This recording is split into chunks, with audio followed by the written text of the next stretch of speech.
A gente está na primeira hora da live, então já vou perguntar para os nossos convidados se vocês podem ficar mais tempo, porque aí eu vou passar mais uma pergunta para o Vinícius.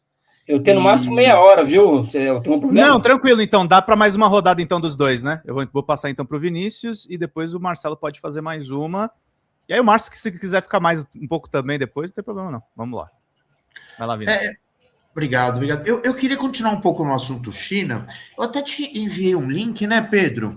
Se você puder mostrar aqui enquanto agora, eu faço a pergunta, a respeito, só para ilustrar, é um investimento do TikTok aqui no Brasil, é um investimento de capital produtivo, portanto, está montando um data center para a área deles de expansão global de inteligência artificial, um investimento na casa dos 200 bilhões de reais, né? 200 bilhões de reais, né? Convertendo para reais, aproximadamente 39, 40 bilhões de dólares.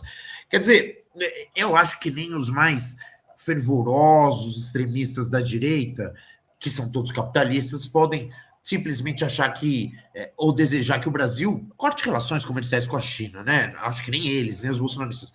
No entanto, a gente vê falas do Marco Rubio, movimentações do governo dos Estados Unidos, que parece que estão tentando blindar o subcontinente latino-americano do que eles chamam de interferência indevida da China, mas nada mais é do que investimentos e desenvolvimento conjunto, aí, de uma maneira ou de outra, por meio de investimentos. A minha pergunta é se vocês acham que o Brasil, em algum momento, vai ser obrigado a escolher entre ter uma boa relação com os Estados Unidos, não sofrer ingerências indevidas dos Estados Unidos em assuntos internos nossos, vai ter que escolher entre isso ou os investimentos chineses, ou se é capaz de um país aqui, de um subcontinente que é quase completamente controlado pelos Estados Unidos, manter relações comerciais e produtivas com esses dois países ao longo dos próximos anos, né? A julgar pelo que o Marco Rubio e esse presidente parece que esperam para o futuro do nosso subcontinente. Vai lá, Elias. Eu acho que, como diz o Paulo Nogueira Batista Júnior, o Brasil não cabe no quintal de ninguém, né? Eu acho que o nosso desafio é termos ótimas relações com a China e ótimas relações com os Estados Unidos. Esse é o ponto, né? Não é porque eu gosto da China que eu acho que tudo que a China nos entrega faz bem, ou seja, eu acho que o Brasil tem uma relação colonial com a China. Exporta soja, petróleo e ferro, importa manufaturado, isso não nos interessa. Né? Então, acho mas que há investimentos diretos, né? Em capital produtivo, né? Que constrói. Mas é mais montagem. A gente não tem fábrica chinesa aqui que fabrica carro no Brasil. Nós montamos carros chineses no Brasil. Então, eu sou contra isso, viu? Eu acho que nós temos que ter uma relação com a China de casamento entre dois projetos nacionais. O que significa o seguinte: nós redefinimos as nossas relações exteriores a partir do quê? A partir de uma estratégia nacional. Qual que é a nossa estratégia? Qual que seria a nossa estratégia nacional hoje? Nenhuma, que não tem. Né? Para mim, um país que define que a sua estratégia internacional passa por se reindustrializar, vai ter que pautar suas relações exteriores a partir disso. Então, nossas relações com a China, por exemplo, vai ter que se pautar pelo seguinte: o que vocês têm a oferecer para o nosso processo de reindustrialização? Mesma coisa nos Estados Unidos. Eu acho que tem que haver lógico, evidente que a relação com a China é muito mais benéfica para o Brasil que os Estados Unidos. A China não tem FMI, não tem Banco Mundial para dar ordem no Brasil, nada disso. Mas acho que nós temos que redefinir o nosso rumo interno para poder nos redefinirmos diante do mundo, diante da China, da União Europeia, dos Estados Unidos. Por enquanto, o que nós fazemos é o seguinte: nós temos uma visão muito mais de comércio com relação à China e à Índia, por exemplo, que é outro país fantástico de se observar, do que de investimento. Esse que é o ponto, entendeu? Nós não sabemos o que nós queremos da China. Sabe? Esse é o X da questão. Nós não sabemos o que queremos da China. E mais do que isso, a China está caminhando para um processo que ela está construindo a sua soberania alimentar. Então, a tendência dela é importar cada vez menos soja no Brasil, por exemplo. Ou seja, vamos esperar acontecer isso, por exemplo, uma catástrofe dessa na nossa balança de pagamento para poder pensar em se reinventar? Eu acho que não, né? Mas a resposta... Deixa eu fazer uma parte. Claro. Desculpa. Deixa eu fazer uma parte, mas indo nessa linha do que você está falando, porque assim, vai lá, me lembrando aqui do que fez a Coreia lá atrás, a própria China. Porque assim, eu no meu modo de ver, nós não temos nada, entre aspas, tá? Tirando a plantação, tirando as commodities, nós não temos nada para entregar para a China. Nada entre aspas, mas só para ficar fácil de dar um exemplo.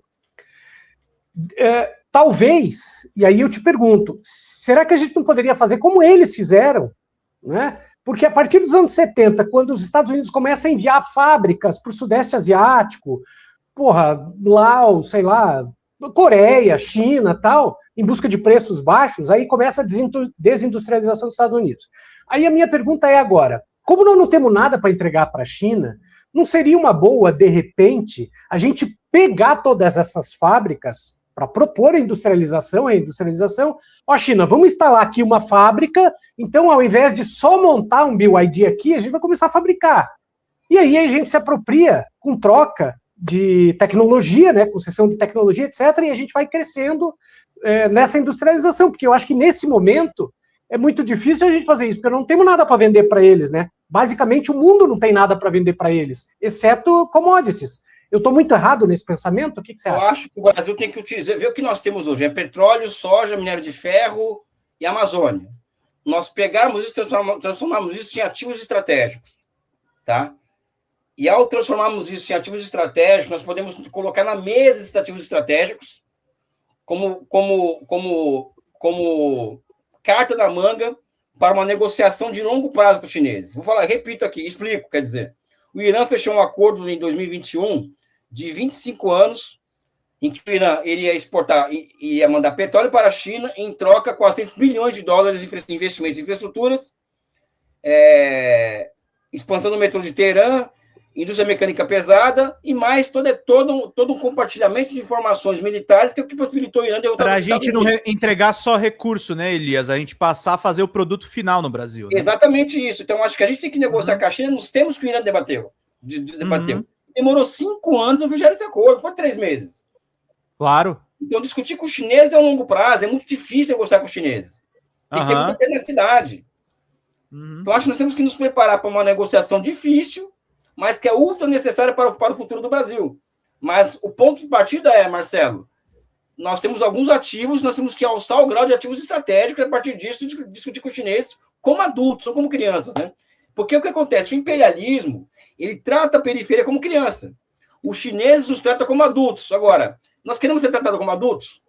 Essa é a minha dúvida. Acho que não, por enquanto, né? Desculpa. Perfeito. Exatamente. Márcio? O Márcio, não sei se quer comentar? Vai lá, Márcio. É a lógica perversa, né? Como é que a gente, de fato, é aquilo que eu comentava antes, né? Como não temos um plano de país, não temos um plano de Estado, não temos um plano de nação, não nos amamos, não nos reconhecemos, não percebemos o que queremos, é muito difícil a gente imaginar, então, o que a gente oferta para os outros, né? Há uma crise de identidade nacional, Marcelo. Eu, outro dia, comentava num painel que participei sobre como que o brasileiro, do ponto de vista da cultura e da tecnologia, precisa ver o elemento realizado no Brasil sendo validado no exterior para que aí ele retorne ao território nacional e possa ser reconhecido. Eu vou usar um exemplo aqui, clássico, né, e facilmente percebível, do Romero Brito. E eu não estou aqui dizendo aqui que o Romero Brito é bom ou ruim. Aqui aí é uma questão subjetiva, valorativa, absolutamente do seu gosto, né? Mas Romero Brito passou fome aqui no Brasil, morou na rua. E aí, de repente, ele vai aos Estados Unidos, é reconhecido nas galerias de Nova York, volta ao Brasil para assinar de quadro a caixa de Panetone. Quer dizer, então, de repente, o cara vira um símbolo de um conceito estético e artístico que é reconhecível no planeta inteiro, é celebrado no mundo inteiro. De novo, não estou aqui valorizando a figura humana, política, as preferências do Romero Brito, não é sobre isso. É sobre como que a gente aqui ainda tem essa alma de vira-lata, né? Esse espírito do vira-lata, tão bem descrito pelo Nelson Rodrigues, que olha para si mesmo e diz assim, não, eu só mereço o lixo, eu só mereço revirar os sacos, né? Eu só mereço aquilo que há de pior, porque os outros aqui são bons. Isto não é coincidência, isto é um projeto. Não é olhar para a Globo e pensar no projeto Manhattan, não é coincidência. Olhar para o que a gente vê acontecendo na mídia corporativa nacional não é coincidência, não é à toa que elas são sócias de grandes corporações, não é à toa que todos eles têm as suas igrejas financeiras, os seus bancos por detrás de suas operações. A Globo é dona de 32 empresas a partir do seu fundo de investimento de Venture Capital. Todas elas articuladas com capital estrangeiro. Então, assim, não é possível que a gente ache que isso é mera coincidência. Ela que, em que pese, perdeu muito de sua audiência e muito de sua participação, mas ainda é o veículo que está em 96% dos lares brasileiros. Mais gente tem TV do que tem máquina de lavar roupa. E veja, a máquina de lavar roupa não é um negócio secundário, né? Alguém aqui já lavou uma calça jeans na mão? É uma loucura, né? Então, tem mais gente com TV do que com máquina de lavar roupa. Este é o grau que a gente tem de penetração da mídia corporativa. E se a gente não entender na regulação das coisas que a gente tem para fazer, a regulação das big techs, a regulação da mídia corporativa, a regulação dos meios de comunicação, e aqui não é sobre ditadura, e aqui não é sobre o peso da liberdade de expressão. Liberdade é binômio com responsabilidade. A gente precisa perceber que ao controlar, ao regular, ao criar regras claras que permitam que a gente tenha soberania comunicacional, a gente pode criar um processo de letramento digital e de literacia midiática para permitir que a nossa população entenda o que diabos está acontecendo nas redes, nos espaços digitais e, portanto, passe a criar um sentimento nacionalista, patriótico, que olhe para o mundo a partir da visão brasileira, sem peleguismo, sem entreguismo e que seja altivo. Gente, tem 5 países no mundo que tem mais de 2 trilhões de dólares de PIB, que tem mais de 2 milhões de quilômetros quadrados de território disponível e mais de 100 milhões de habitantes. Só tem 5. O Brasil é um desses. Se eu citar o resto, vocês vão reconhecer rápido. É a China, é a Índia, é a Rússia, é o Brasil e é os Estados Unidos. Esses são os países. O que os outros estão fazendo que a gente não faz? Todos eles discutem a soberania deles de maneira altiva.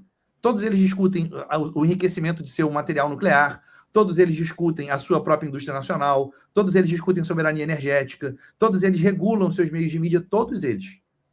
Aí estamos nós aqui bobos, infantilizados, dominados pela mídia internacional, dizendo que não pode regular, não pode ter lei, não pode ter controle. O Estado é malvado. O Estado somos nós. Ele será malvado se nós formos malvados ou se nós deixarmos que os malvados capturem o Estado. Precisamos nós passar para espaço, por isso é tão importante essa pré-candidatura do Elias Jabbour, deputado federal, a minha, deputado estadual, e a tantos outros que têm composto esse nosso quadro do campo progressista nesse nosso país hoje, né? Marcelo pergunta, eu vou para as falas depois dos superchats e se der tempo, o Vinícius faz outra pergunta aí para o Elias, que eu sei que o tempo está apertado. Vamos lá. Bom, a minha pergunta é rapidíssima. O Elias, eu sei da tua boa relação com a Dilma lá na China e tudo mais. Pergunto, ela vai fazer um videozinho de apoio para você? Vai fazer alguma coisa? Como é que vai ser isso aí? Não, ela não pode, né? Porque existe cláusula de confidencialidade do banco que proíbe que os executivos do banco falem de política, né? Então não pode se envolver em eleição, não pode se envolver